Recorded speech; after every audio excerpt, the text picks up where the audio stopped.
Hello everyone, good morning. Welcome ulit sa aking vlog. Sa ngayon po ay nandito ako nagbisita sa aking kalamansian.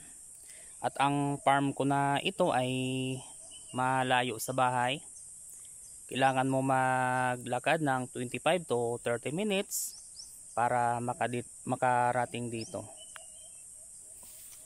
So ito bali ginamitan ko ng pamatay damo mga almost 1 week na.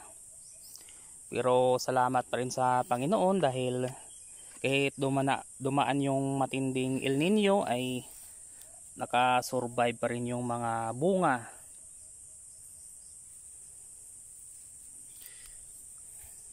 Kung mapapansin nyo po ay maraming nalalaga sa ibaba.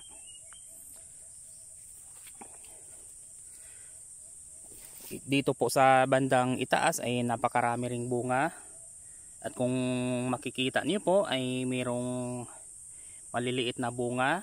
Yan po. At siyempre mayroon ding segunda sa maliliit. Bali 3 patong po yung kanyang bunga.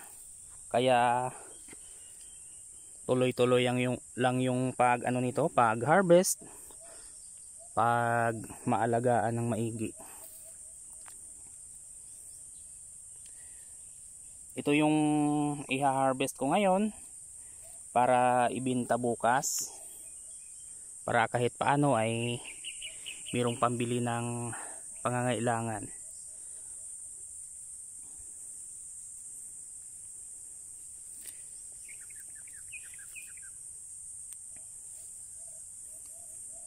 So ito guys, marami ng medyo hinog.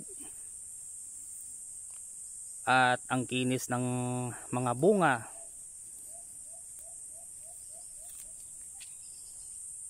Ang dami talagang bunga kasi nga ginawan ko talaga to ng paraan pagdaan ng matinding init kaya nakasurvive yung mga bunga.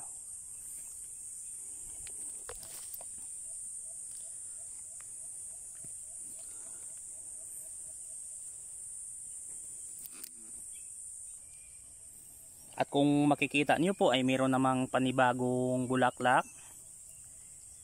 Ito ay epekto ng ginawa ko na paraan, yung pagtambak ng mga dahon ng kahoy sa ilalim at saka yung ibang durog na kahoy.